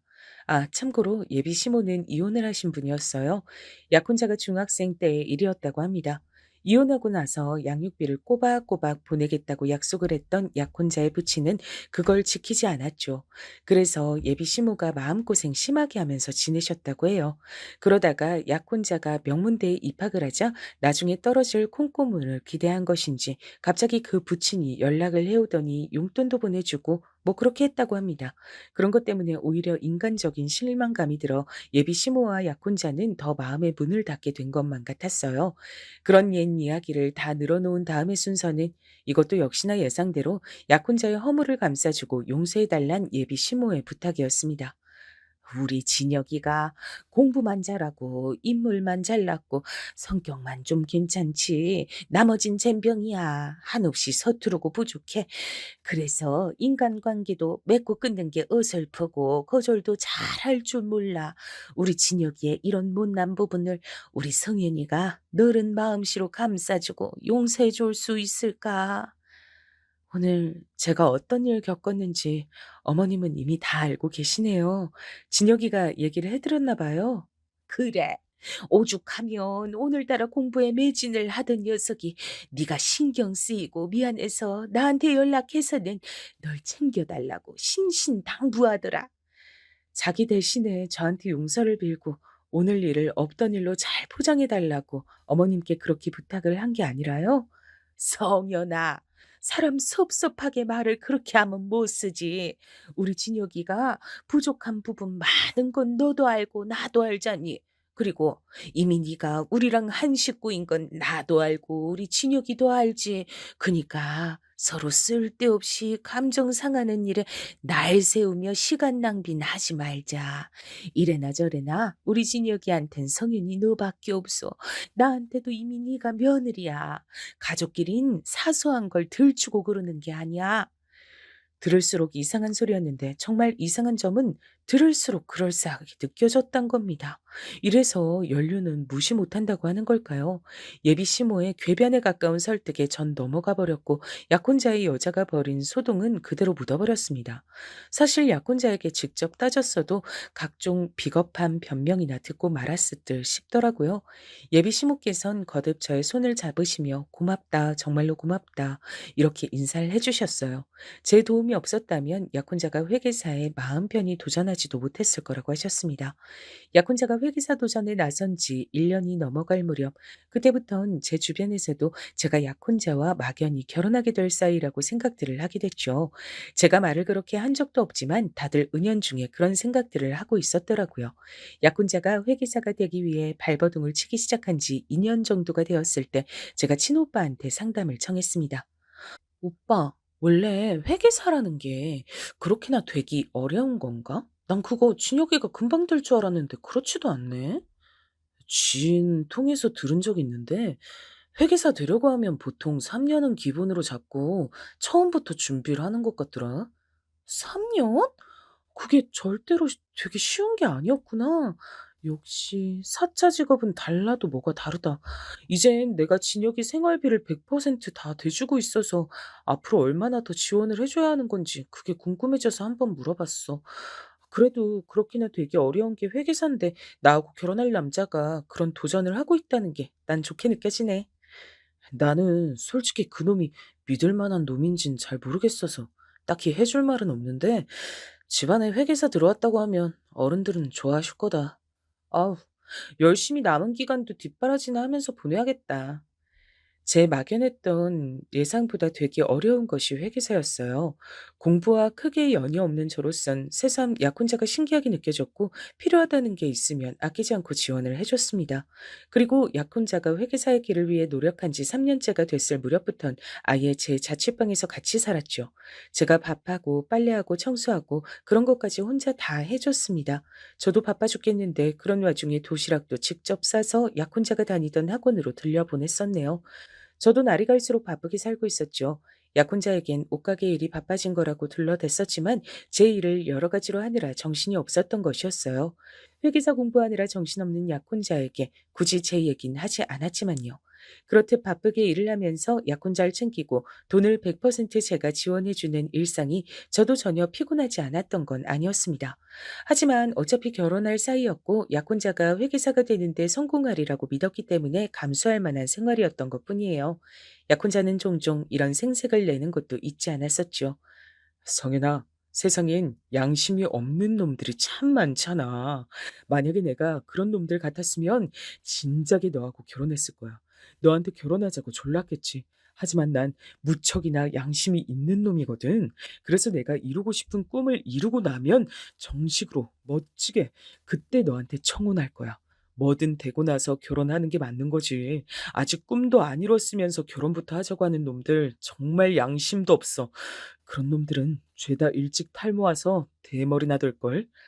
그거 이제 회계사 될 날이 얼마 남지 않았으니까 나보고 기대하란 소리 맞지? 알았어. 마음껏 기대할 테니까 열심히 해. 솔직히 4년 가까이 회계사의 꿈을 향해 달려나가기만 하는 약혼자를 보며 그럼 우리 결혼은 언제 하나 이런 생각을 제가 안 해본 건 아니었어요. 차라리 결혼을 먼저 하는 게 낫지 않을까 싶은 마음도 살짝 있었고요. 일찍 해치워버리고 싶은 심리였다고나 할까요? 하지만 저의 그런 마음을 알기라도 한 것인지 약혼자가 결혼을 먼저 해선 안 되는 이유를 저렇게 말해주면서 그때마다 생색을 냈던 거예요. 본인은 무척 양심이 있고 매너가 좋은 남자란 것이었죠. 약혼자가 회계사가 되기만 하면 어쨌든 다 해결될 일이었습니다. 제가 약혼자의 뒷바라지를 하면서 지내는 동안 제 가장 친한 친구 2명은 결혼을 해버렸고요. 제 사촌들도 결혼을 꽤 했어요. 저는 아직 정식으로 결혼은 하지 않았지만 어차피 결혼할 사이로서 예비 시댁의 이모저모에 참견까지 했었습니다. 제사까지 제가 참석해서 준비를 다 했었네요. 예비 시댁의 어른들께서도 제가 찾아가서 제 주머니를 털어서 용돈도 드렸고요. 그러면서 지냈습니다. 어차피 결혼할 사이라고 생각해서 당연히 굴었던 거예요. 예비 시모도 당연히 절 며느리 취급을 해주고 계셨고요. 약혼자가 회계사만 되면 더할 나위가 없겠다고 생각하던 어느 날이었습니다. 제가 그렇게나 오래 하게 될 줄 처음엔 상상도 못했던 뒷바라지 생활이 5년을 넘어갈 때 약혼자가 마침내 합격으로 해냈습니다. 대한민국의 공인 회계사가 된 거예요. 드디어 해냈구나. 축하해. 그동안 고생 많았어. 말로만 회계사, 회계사 거리다가 정말로 회계사가 된 모습 보니까 자랑스럽고 멋지다. 최고야. 성윤아, 이게 다 네 덕분이란 생각이 든다. 내가 지난 5년 동안 땡전 한 푼 안 벌면서 전혀 어려움 없이 생활하면서 회계사 공부에 매진할 수 있었던 거 전부 성현이 너의 노력이고 헌신이었단 거 내가 다 알고 있어. 정말 고마워. 역시 너란 여자를 선택한 나의 눈은 틀리지 않은 거였어. 제 앞에서 기쁨의 눈물을 글썽거리는 약혼자의 모습이 처음 만났을 때보다 어느새 나이가 들어 있었단 게 보였고 그에 발맞춰서 저도 나이가 들어 있었단 게 실감이 들어서 정말 기분이 묘했던 것 같아요. 함께 5년이 넘는 시간을 보내며 그만큼 성숙해졌고 나이가 들었더군요. 어느새 저에게도 약혼자는 없어서는 안 될 존재가 된 지 오래였고 이제 당연하게 결혼할 순서만이 남아 있었습니다. 제 약혼자가 회계사가 되었다는 소식을 접한 친정 부모님은 무척 행복해 하셨어요. 근데 친오빠는 신중한 반응을 보였습니다. 집안에 다른 어른들께는 결혼식 날짜 잡히고 나서 말씀드리는 게 좋겠다. 왜? 드디어 회계사가 됐는데. 오빠, 사짜 직업이잖아. 전문직, 회계사. 얼른 동네방네 자랑하는 게 낫지 않겠어? 내 주변에 기혼 친구들이 가득하잖아. 그래서 알기 때문에 하는 소리야. 식장 들어가기 전까진 정말 모르는 법이더라. 조심하고 신중해서 나쁠 건 없어. 전 친오빠가 제 약혼자를 질투해서 괜히 저러는 거라고 생각했었어요. 하지만 대충 장단을 맞춰줘야 할 것 같아 알았다, 크게 말 안 하고 다니겠다 했던 겁니다. 집안의 다른 어른들께도 구태여 일찍 알리지 않았었죠. 이게 설마 신의 한 수로 돌아올 줄은 꿈에도 모르고 그랬었지만요. 당당하게 회계사가 된 약혼자는 얼마 후 제 자취방에서 나가겠다고 했어요. 결혼하기 전에 예비 시모에게 효도하면서 모자가 오붓하게 둘이 지내보고 싶다 그랬습니다. 전 당연히 흔쾌한 마음으로 그러라 그랬죠. 근데 난 언제 초대해 줄 거야? 나도 거기 가서 밥 한 끼 같이 먹고 싶은데. 도통 나한텐 오란 소리를 안 하네. 어머님도 아무 말씀 없으시고. 성현아, 그건 내가 좀 정신이 없어서 그래. 회계사가 얼마나 바쁜지 너도 알지? 아니? 모르는데? 내가 그걸 어떻게 알아? 아휴, 이런 데서 수준 차이가 확 나네. 별 수 없나 보다. 암튼 난 바쁘고 요새 우리 엄마도 친구분들하고 모임이 많으셔서 너한테 연락할 새가 없다. 나중에 자리 한번 만들게. 됐지? 되기는 뭐가 됐냐고 따지고 싶었는데 약혼자가 많이 바쁜지 연락을 휙 끊어버렸어요. 저한테 수준 차이를 운운한 의미가 뭐였냐고 사실은 이거부터 묻고 싶었죠. 약혼자는 회계사가 된 이후로 저한테서 먼 사람이 된 것만 같았습니다. 연락도 잘 안 됐고요. 바쁘단 말을 입에 달고 살았죠. 예비 시모 쪽도 마찬가지였어요. 전 회계사가 되기 전까지만 해도 저에게 매달리며 저밖에 없다고 말을 하면서 늘 고마워하던 모자는 대체 어디로 증발했나 싶었습니다. 제가 참다 참다가 약혼자를 찾아갔어요. 일하는 곳을 알아내서 그 앞으로요. 그랬더니 절 발견하고 화들짝 놀라면서 슬쩍 피하는 거예요. 왜 날 피해? 왜 못 본 척 지나가려고 했어? 성현아, 연락도 없이 막 찾아오면 어떡하냐, 사람 곤란하게. 연락했잖아, 수도 없이. 근데 안 받는 걸 어떡하라고? 받아도 바쁘다는 한마디만 남기고 끊는데 그 앞에서 나보고 어떡하란 거야? 아무리 그래도 여길 찾아온 건 네가 너무했다. 창피하잖아. 나 쪽팔릴 건 생각도 안 해주나 봐. 쪽팔려? 너는 내가 설마 쪽팔리단 거야? 왜? 네가 끌고 온 차를 봐. 구형 마티즈. 저게 언제적 차인데 아직도 끌고 다녀? 전문직 여성들과는 거리가 아주 먼 편한 차림새도 그렇고 아우 진짜 여러모로 한숨만 나온다. 한숨만 나와. 와, 그때부터 제 뒤통수가 얼얼해지더라고요. 절 향해서 그렇게 말을 하는 것도 어이가 없었는데 더 중요했던 건 저를 위아래로 훑어보던 바로 그 눈빛이었습니다. 부끄럽고 딱한 것을 바라보는 듯한 시선이었죠. 그건 마치 나는 이제 회계사식이나 됐는데 너는 대체 뭐냐고 비난하고 조롱하는 것만 같았습니다. 속이 뒤집어질 것만 같은 것을 꾹 참고서 약혼자에게 물어봤어요. 알았어. 내가 쪽팔린 것 같으니까 금방 꺼져줄게.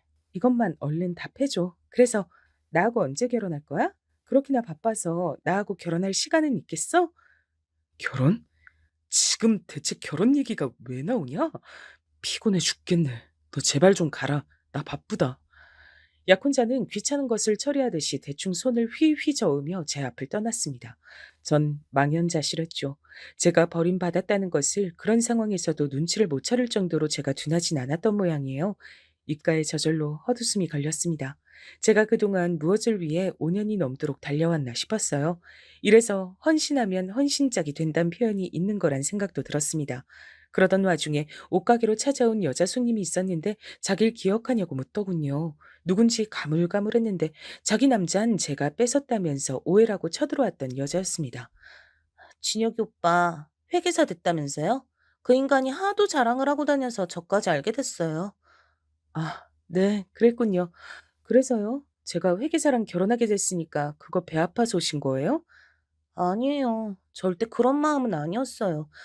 사실 전부터 신경 쓰였는데 알려드려야 될 것 같아서요. 진혁 오빠 거의 습관처럼 바람 피우는 아주 못된 놈이에요. 네? 습관처럼 바람을요? 그게 무슨 소리예요? 역시 모르셨구나. 저도 예전 그때는 몰랐거든요.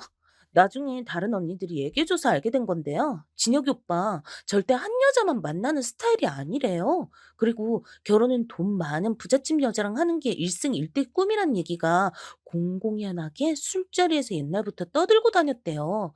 그래서 회계사 뒷바라지 해준 여자친구하고는 절대 결혼 생각 없다고 얼마 전엔 그런 소리도 짓거렸다고 하더라고요. 저도 모르게 주먹이 쥐어졌습니다. 전 그 여자에게 따로 맛있는 커피 한 잔을 사주면서 이야기를 더 들어봤어요. 그랬더니 약혼자의 바람길을 증명해줄 증인이 아주 차고 넘치겠더라고요. 회계사 준비를 하는 기간에도 3번 정도는 여자를 따로 만났던 듯 싶었습니다. 뭐 이런 놈이 다 있나 싶었네요. 이런 놈을 믿었던 제가 이쯤 되면 멍청한 건가 싶을 지경이었죠. 이미 그놈은 회계사가 돼버렸으니 제가 할 수 있는 최고의 복수는 더 이상 그딴 놈에게 제 마음을 쏟지 않는 것이었습니다.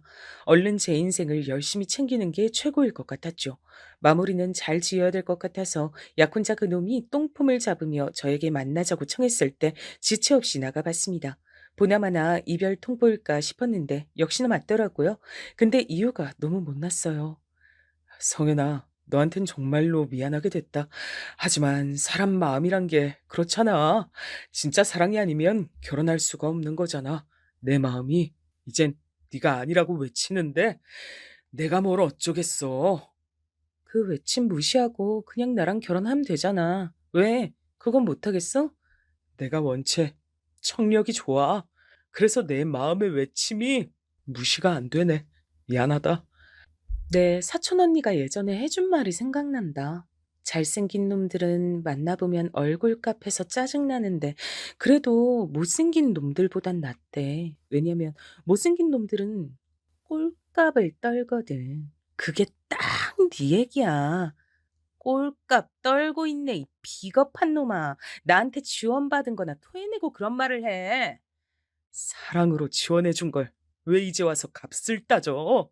너 정말 너무한다. 그리고 이건 내 뜻만이 아니야. 우리 엄마가 너랑 헤어지래. 너랑은 이제 급이 안 맞는데. 그럼 내가 어머님을 설득할까? 그럼 되겠어? 아니, 안 돼. 사실은 나 결혼하기로 했다. 너 말고 다른 여자랑. 우리 엄마가 주서 내준 집안 괜찮은 여자하고 결혼하기로 이미 결정을 다 했어. 네 마음이 찢어질까 봐 미리 말을 못했네. 미안하다. 나 좀 놔줘라. 사랑은 시작보다 끝이 중요한 거야. 그러니까 날 보내줘. 비련의 남자 주인공인 것처럼 눈물을 짓는 게 자기가 잘생긴 줄 착각하는 것 같아서 소름이 끼쳤어요. 그래서 전 고개를 절레절레 흔들며 제 지갑을 꺼내 들었습니다. 사촌 언니가 사줬던 빨간 지갑은 명품이라 그런지 세월이 흘렀어도 멋스럽기만 했고 저에게 많은 돈을 안겨줬죠. 그 안에서 저는 명함 하나를 꺼내 약혼자에게 던졌어요. 이제 보니까 그간 내 명함 하나도 준 적 없었더라. 이별하는 마당이니까 특별히 기념으로 남겨줄게. 그거 먹고 떨어져. 너 주제에 명함이 있었구나. 그래, 알았어. 잘 받을게. 어라? 어? 이거 뭐야? 대표? 네가 왜 업체 대표라고 나와 있어? 대표니까 대표라고 나와 있겠지. 아, 맞다. 내가 오래 일한 그 옷가게 있지? 사실 따지고 보면 지금은 내가 거래하는 수많은 거래처 사장님들 중 한 분의 가게일 뿐이야. 어쩌다 보니 내가 취미로 일손 좀 도와드리는 것뿐이고, 내가 진작에 패션 쪽에 관심이 많아서 디자인 사업, 원단 사업 이런 거에 뛰어든 지 오래거든. 이 얘기도 안 한 것 같은데 우리 집안 부자야. 가방 끈만 짧지 계좌의 영은 길게 늘어져 있는 집안이야. 그래서 솔직히 돈 걱정은 전혀 안 하고 너 뒷바라지 해줬었어.